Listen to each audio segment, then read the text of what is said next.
నమస్తే welcome to Y news నేను కళ్యాణి.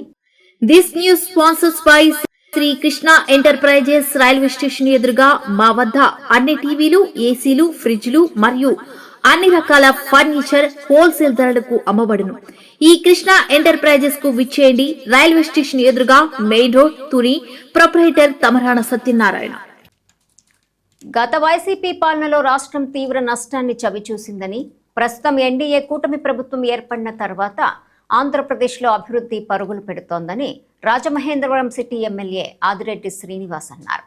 గోదావరి గట్టున ఉన్న YMVA హాల్లో ఏర్పాటు చేసిన మీడియా సమావేశంలో ఆయన మాట్లాడారు. డబుల్ ఇంజన్ సర్కార్ కారణంగానే కేంద్రం నుంచి భారీ ప్రాజెక్టులు, పెట్టుబడులు రాష్ట్రానికి వస్తున్నాయని స్పష్టం చేశారు. దేశ ప్రజలు ఎన్డీఏపై విశ్వాసం ఉంచుతున్నారని, బెంగాల్, అస్సాం, పుదుచ్చేరి రాష్ట్రాల్లో బీజేపీ విజయాలే దానికి నిదర్శనమన్నారు.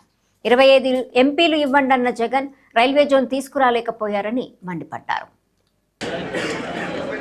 బెంగాల్లో, అస్సాంలో, పుదుచ్చేరిలో వంటి రాష్ట్రాల్లో బీజేపీ సాధించిన ఘన విజయానికి ప్రధానమంత్రి నరేంద్ర మోడీ గారికి అభినందనలు తెలియచేస్తూ, ఎన్డీఏ పైన దేశంలో ప్రతి ఒక్కరు కూడా విశ్వసిస్తూ ఉన్నారు, కోరుకుంటా ఉన్నారు. దానికి సాక్ష్యమే వెస్ట్ బెంగాల్ కానీ మిగతా రాష్ట్రాల్లో వచ్చిన ఫలితాలు. అలాగే డబుల్ ఇంజన్ సర్కార్ గురించి పదే పదే మేము చెప్తా ఉన్నాం. మీరు గమనించండి, 2019లో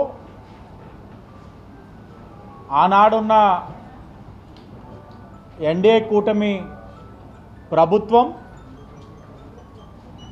రైల్వే జోన్ని 2019లో ప్రకటించడం జరిగింది.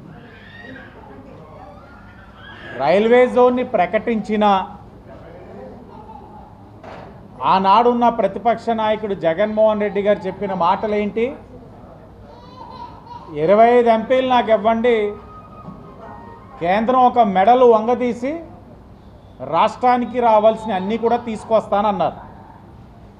ఆయన మాటలు నమ్మి 22 ఎంపీలను ఇచ్చారు. 2019లో శాంక్షన్ అయిన రైల్వే జోన్ గత 5 సంవత్సరాలు వైఎస్ఆర్ కాంగ్రెస్ పార్టీ అధికారంలో ఉన్నప్పుడు ఏమైంది? డబుల్ ఇంజన్ సర్కార్కి ఇది ఒక్కటి చాలు సమాధానం. ఈరోజు రైల్వే జోన్ ఏపీకి కేంద్రం 1,00,000 కోట్లు విలువైన రైల్వే ప్రాజెక్టుని మంజూరు చేసింది. ఈరోజు రైల్వే జోన్ పైన గెజెట్ ఇచ్చింది. జూన్ 1 నుంచి GM ఆఫీస్ కార్యకలాపాలు కూడా ప్రారంభమవుతూ ఉన్నాయి. ఆ GM ఆఫీస్ కూడా సిరిపురం జంక్షన్ డెక్ ఆఫీస్లో తాత్కాలికంగా ప్రారంభం కాబోతూ ఉన్నాయి. ఇది కూటమి ప్రభుత్వం యొక్క చిత్తశుద్ధి. అలాగే జగన్మోహన్ రెడ్డి యొక్క వైఫల్యాల వలన, అతని యొక్క మనస్తత్వం వల్ల, వాళ్ళ నాయకుల యొక్క మనస్తత్వాల వలన అనేకమైన పరిశ్రమలు ఈ రాష్ట్రాన్ని వదిలి పక్క రాష్ట్రాల వైపు తరలిపోయాయి. మరలా కూటమి వచ్చిన తర్వాత నమ్మకం, విశ్వాసంతో ఈ రాష్ట్రానికి వస్తున్నాయి. మీరు విశాఖపట్నంలో ఏం జరుగుతుందో చూస్తున్నారు, రాయలసీమలో ఏం జరుగుతుందో చూస్తూ ఉన్నారు. మేము కూడా లోకేష్ గారు చెప్తా ఉన్నాం, సంబరాలకు కూడా కాస్త బ్రేక్ ఇవ్వండి, కొద్ది గ్యాప్ ఇస్తే మాకు కూడా మేము సంబరాలు చేసుకుంటాం. ఒకటి తర్వాత ఒకటి వచ్చేస్తున్నాయి. దాంట్లో కొన్ని మీకు చెప్తాను. మొన్ననే గూగుల్ AI డేటా సెంటర్ మీకు విశాఖపట్నంలో ప్రారంభించుకున్నారు.